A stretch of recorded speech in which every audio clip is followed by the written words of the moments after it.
आम आदमी पार्टी के साथ हो रहा बड़ा खेला।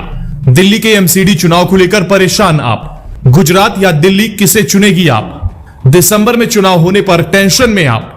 दिल्ली में होने वाले नगर निगम के चुनाव के लिए ऐलान हो चुका है। दिल्ली के चुनावी दंगल का बिगुल बजने के बाद आम आदमी पार्टी के सामने चुनौती है। एक दिन पहले ही गुजरात चुनाव के लिए तारीखों का ऐलान हुआ था और अब उसके अगले दिन यानी कि आज शुक्रवार को एमसीडी चुनाव की तारीखों की घोषणा हो गई है। अब कांग्रेस, बीजेपी और आप के लिए आने वाला दिसंबर का महीना बेहद खास रहने वाला है, क्योंकि एक तरफ देश की राजधानी दिल्ली में दिसंबर में दिल्ली नगर निगम चुनाव होंगे, वहीं गुजरात विधानसभा चुनाव भी दिसंबर के महीने में है। इससे सबसे अधिक टेंशन आपको है।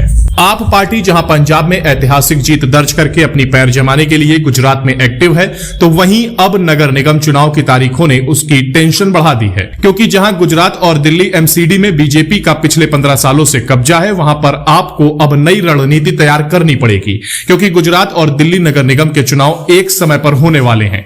ऐसे में आप पार्टी अपने चुनावी अभियान को कहां करेगी, क्योंकि दिल्ली नगर निगम में बीजेपी 15 साल से कब्जा किए हुए है और गुजरात में बीजेपी 27 साल से काबिज है। गुजरात चुनाव और एमसीडी चुनाव की तारीख आगे पीछे।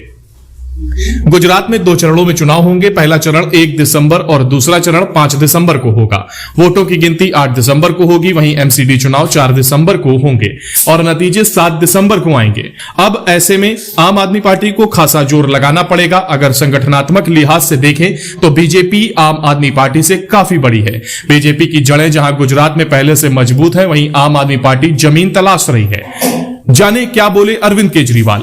वहीं दिल्ली एमसीडी चुनाव की तारीखों की घोषणा के बाद आप मुखिया और दिल्ली मुख्यमंत्री अरविंद केजरीवाल ने ट्वीट कर बीजेपी पर हमला बोला। सीएम केजरीवाल ने ट्वीट कर लिखा, पिछले 15 साल में बीजेपी ने पूरी दिल्ली में कूड़ा फैला दिया है, कूड़े के पहाड़ बना दिए हैं। 4 दिसंबर को इस बार दिल्ली की जनता दिल्ली की साफ सफाई के लिए वोट देगी, दिल्ली को स्वच्छ और सुंदर बनाने के लिए वोट देगी। ब्यूरो रिपोर्ट, आदर्श भारत टीवी।